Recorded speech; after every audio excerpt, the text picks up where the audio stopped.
दोस्तों स्वागत है आपका by the deep YouTube channel में। इस चैनल पर पहली बार आए तो चैनल को सब्सक्राइब कर ले, साथ ही साथ घंटी वाले निशान पर क्लिक करके ऑल पर जरूर क्लिक कर दे ताकि जो भी वीडियो अपलोड करे तो उसकी जानकारी आपको मिल सके। इसके अलावा हमारे पास एक टेलीग्राम चैनल है जिसके ऊपर लगातार मार्केट से रिलेटेड अपडेट यहाँ डालते हैं, साथ ही साथ जो वीडियो बनाते हैं वो डाल देते हैं और वर्ल्ड इकोनॉमिक न्यूज और इंडियन इकोनॉमिक न्यूज जो होता है वो तमाम चीजें डालते हैं। जब कोई वीडियो नहीं बना सकते तो इस तरह का डाटा बना के आप लोगों के लिए टेलीग्राम पे छोड़ देते हैं ताकि इससे आपको ट्रेडिंग और इन्वेस्टमेंट में मदद मिल सके। जो भी मेरे पुराने सब्सक्राइबर हैं चैनल के, अगर वो टेलीग्राम पर अभी तक ज्वाइन नहीं किए हैं तो टेलीग्राम ये बिल्कुल फ्री है। इस वीडियो के डिस्क्रिप्शन में इसका लिंक है, यहाँ पे आके जरूर जुड़ जाइए। आइए आज हम बात कर लेते हैं कंज्यूमर बीज की। आखिर कंज्यूमर बीज पिछले 3 दिनों से लगातार नीचे गिर रहा है और आज जो मार्केट है 5 फरवरी का, जिसमें भी आप देख सकते हैं लगभग 0.6 के आसपास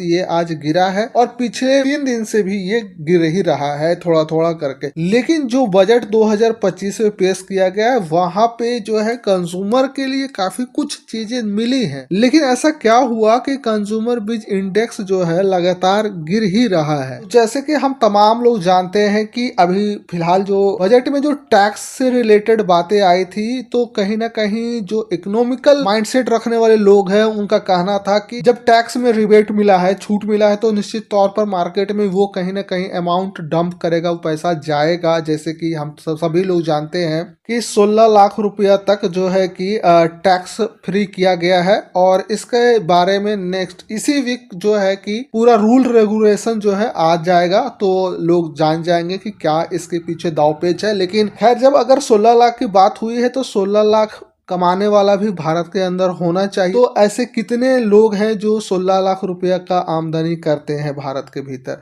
तो जैसा कि देखिए, नया तो कोई सर्वे हुआ नहीं है, लेकिन जो भी सर्वे है जो कि गूगल में आपको डाटा ढूंढने पर मिलता है, तो औसतन 15 लाख रुपया तक कमाने वाले लोग का जो एक आंकड़ा हमारे पास आया है वो है लगभग 9 करोड़। ठीक है, 9 करोड़ व्यक्ति जो है वो कमा रहे हैं आपका कितना, 15 लाख रुपया कमा रहे हैं प्रत्येक साल। अब 15 लाख कमाने वाले हैं तो अगर ये पुराना आंकड़ा हम मानते हैं तो 16 लाख कमाने वाले भी हो सकता है कि 10 करोड़ के अप्रोक्स आगे होंगे या फिर इसी के आसपास रखते हैं, 9 करोड़ ही मान के चलते हैं। अब 9 करोड़ रुपया कमाने वाले लोग हैं और 16 लाख जो इनकम हो रहा है उसमें जो टैक्स छूट मिलेगा वो कितना रुपया का छूट मिल जाएगा, पिछले जो टैक्स स्लैब थे और नए वाले जो टैक्स स्लैब है उसके अकॉर्डिंग क्या छूट मिल सकता है। तो लगभग एक व्यक्ति को यहाँ पे 40,000 रुपये का छूट मिल जाएगा 1 साल के भीतर। तो जैसा कि हमने पीछे अभी आंकड़ा एक बताया आपको कि 9 करोड़ व्यक्ति जो है उनको इतना का जो है कि छूट मिलेगा, तो इसके हिसाब से टोटल जो अमाउंट होगा वो आपका कितना पैसा यहाँ पे पब्लिक के पास बचने वाला है। तो पब्लिक के पास लगभग 3,600 बिलियन रुपया बचने वाला है। ठीक है, और ये तमाम पैसा कंज्यूमर के पास ही रहेगा और कंज्यूमर क्या करेगा, वो कंज्यूम करेगा, जैसे कि दाल सब्जी रोटी, TV fridge Godrej gold silver diamond, जहां भी चाहे वहां पर ये जो 3,600 बिलियन रुपया है हर साल वो स्पेंड करेगा, खर्च करेगा। लेकिन फिर भी हमारा ये जो स्टॉक्स है, ये इंडेक्स है, वो लगातार पिछले 3 दिन से गिर रहा है। तो इसके पीछे जो लॉजिक हमें लग रहा है उसके पीछे बस यही लग रहा है कि पिछले कुछ दिन से मार्केट ये जो कंज्यूमर बीज है इंडेक्स का, तो ये काफी ऊपर जा चुका है। कितना प्रतिशत ऊपर गया है उसके बाद जो है ये करेक्शन ले रहा है, तो लगभग आप देख सकते हैं 7-8% अराउंड ये ऊपर गया है। अब जो भी यहाँ पे खरीदा होगा, स्टार्टिंग में इसका खरीदारी की होगी इसके आसपास, तो वो लोग 4-5% प्रॉफिट बनाने के बाद प्रॉफिट बुक कर रहे होंगे, ऐसा मुझे लग रहा है। अगर इसमें कुछ बड़ा दबाव होता तो आधा परसेंट धीरे धीरे नहीं टूट रहा होता। और दूसरी सबसे बड़ी बात यह है कि रूरल एरिया में अलग अलग स्कीम के तहत स्टेट गवर्नमेंट जो है वो लगातार पैसे को डाल रही है। अब जैसे देखिए, आप दिल्ली चुनाव की बात करें तो दिल्ली चुनाव में कोई एक पार्टी जो है 1200 रुपया या 1800 रुपया, कोई एक पार्टी जो है कि 2000 रुपया हर एक पब्लिक को यानी कि महिला को दे रही है। MP के अंदर में भी कोई स्कीम से पैसा दिया जा रहा है, महाराष्ट्र चुनाव में भी पैसा दिया गया या फिर दिया जा रहा है हर एक स्कीम के तहत। उसके बाद जो है कि झारखंड में, देन उसके बाद राजस्थान में, तो अलग अलग स्कीम के तहत जो है कि रूरल एरिया में या फिर गरीब लोगों को पैसा दिया जा रहा है, जिसे इकोनॉमिकल भाषा में कहें तो फ्री बीज कहा जाता है। तो फ्री बीज जो है लगातार हर एक स्टेट में दिया जा रहा है। लेकिन इस बात को अगर पॉलिटिकली बात किया जाए तो लोग कह रहे हैं कि इनडायरेक्टली लोगों का वोट खरीदा जा रहा है। तो ये अलग अलग सोच है अपना, जिसको जो सोचना है वो सोच सकता है। लेकिन हमारा जो सोच होगा वो इकोनॉमिकली होगा कि हमारा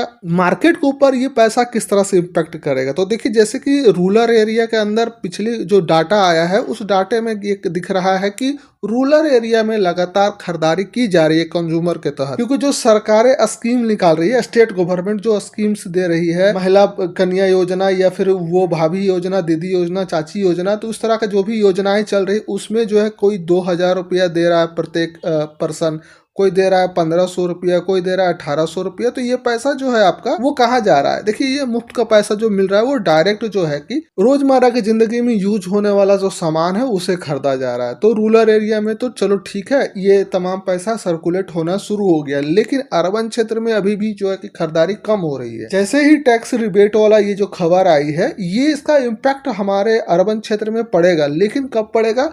ये 2-3 महीने के बाद पड़ने वाला है, क्योंकि 2-3 महीने के बाद हम लोग जितने भी टैक्स भरने वाले हैं, जो भर रहे हैं, वो तमाम क्या करेंगे, टैक्स रिबेट के लिए वो फाइल करेंगे। जब उनके पास पैसा आ जाएगा, अब पैसा आएगा तो कहाँ डंप होगा? वो मार्केट में डंप होगा, या फिर उसकी खरीदारी की जाएगी अलग अलग सामान के थ्रू। तो वो तमाम पैसा जो है अर्बन और रूरल क्षेत्र में फिर जो है कि बड़े पैमाने पर खरीदारी होना शुरू होगा। ये इफेक्ट हमें लगता है कि 4 महीने के बाद या 3 महीने के बाद दिखना शुरू हो जाएगा। तो यहाँ पर बिल्कुल भी हमें पैनिक होने की जरूरत नहीं कंज्यूमर बीज के अंदर, क्योंकि कंज्यूमर के पास पैसा पहुंचने ही वाला है। और जिस तरह से जो आंकड़े आपको दिखाए हैं, अगर समझ सकते हैं कि वो आंकड़ा रियल में मार्केट में आना शुरू हो जाए तो फिर क्या हो सकता है। मार्केट मीन्स की खरीदारी के लिए, जैसे रोजमर्रा की जिंदगी में सामान यूज करते हैं लोग, तो उसके लिए हम बोल रहे हैं मार्केट में यूज होना अगर शुरू हो गया तो बहुत ही बड़ा रेवोल्यूशन क्रिएट हो सकता है। खैर, आगे हम देख लेते हैं इसमें, इससे थोड़ा हटकर कि यहाँ पे क्या हमारा एक सिनेरियो बन रहा है। ऐसा देखिए, कुछ खास यहाँ पर किया नहीं जा सकता। मेरी तो ऑलरेडी यहाँ पर एंट्री है, तो कुछ इस तरह से इसका जो है कि यहाँ पे चल रहा है और चीज़ें होती हुई दिख रही है। ठीक है, अब हमें देखना है कि यहाँ से ये जो है कि नीचे आ गया है कुछ इस तरीके से। क्या यहाँ से ये ब्रेकआउट देगा? हमें नहीं लगता कि यहाँ से ब्रेकआउट देना चाहिए इसे, क्योंकि यहाँ पर 200 मूविंग एवरेज को 50 मूविंग एवरेज जो है काट रखा है, जिसे हम डेथ क्रॉसओवर कहते हैं, वो ऑलरेडी हो चुका है। लेकिन अभी गोल्डन क्रॉसओवर होना बाकी है। जैसे ही गोल्डन क्रॉसओवर होता है तो हम एक्सपेक्ट कर सकते हैं कि यहाँ से कंज्यूमर भी जो थोड़ा ऊपर जाने की ताकत दिखा सकता है। लेकिन अगर इसके ऊपर स्ट्रेंथ की बात करें तो स्ट्रेंथ अभी इसके अंदर है, बहुत बढ़िया स्ट्रेंथ इसमें अभी दिखा रहा है कि ये अपने पूरा पावर के साथ ऊपर जा सकता है। तो यहाँ पर हम बैठे हुए हैं, अपना खरीदारी करके बैठे हुए हैं, और जो इस वीडियो हम बता रहे हैं इससे इन्फ्लुएंस होकर किसी को खरीदना बेचना नहीं है। जो भी खरीदारी बिक्री करेंगे वो अपने सेल रजिस्टर भाई साहब से बातचीत करके ही खरीदारी बिक्री करेंगे। खैर, हम चले आते हैं अपने टॉपिक पर। तो अगर हम बात करें तो यहाँ से हो सकता है कि मे बी दोबारा ये टच करे, ना भी टच कर सकता है, और उसके बाद जो है कि यहाँ से ये जो इसे खरीदारी नहीं किए उसे खरीदारी करवाएगा, देन उसके बाद जो है कि ये ऊपर जा सकता है। अब ये ऊपर जब जाएगा तो हम देख सकते हैं कि यहाँ पर एक पैटर्न बन के उभर रहा है। तो ये पैटर्न जो है डबल बॉटम पैटर्न है, जो कि कुछ इस तरह से होता हुआ दिख रहा है, लेकिन ये एक संभावना है, इसे गारंटी के तौर पर नहीं लिया जा सकता है। खैर, जो चीजें हमें दिख रही है, जो चीजें होनी चाहिए, वो चीजों को हम एक्सप्लेन करने का प्रयास कर रहे हैं। मेरे तरफ से कोई सजेशन नहीं है। तो कंज्यूमर बीज बेटर है लॉन्ग टर्म, शॉर्ट टर्म, और ये साल तो इसके लिए ही है। और एफएमसीजी को भी हम पहले वीडियो बना रखे हैं एफएमसीजी से रिलेटेड, और एफएमसीजी से रिलेटेड हम पहले वीडियो बना रखे हैं। तो अगर जो नहीं देखे एफएमसीजी से रिलेटेड वीडियो, उसे जाकर देख सकते हैं। तो मेरे हिसाब से कंज्यूमर बीज में घबराने की हमें जरूरत नहीं है। हम यहाँ पर डटे हुए हैं। अगर हमें थोड़ा और करेक्शन मिलता है तो थोड़ा बहुत हम एवरेज करना चाहें तो कर सकते हैं, जो कि पहले डर से हम नहीं किए थे या फिर कम किए थे। लेकिन अभी जो कैलकुलेशन हम सारा देख रहे हैं, उस कैलकुलेशन के हिसाब से कंज्यूमर बीज के अंदर जो है पोटेंशियल बना हुआ है। तो अगर छोटा मोटा करेक्शन आता है, यानी कि यहाँ तक आता भी है, तो हमारी खरीदारी यहाँ होगी। देन अगर उसके बाद करेक्शन की बात करें तो यहाँ से यहाँ तक आने की उम्मीद नहीं की जा सकती है, पर सोचने के लिए सोच सकते हैं।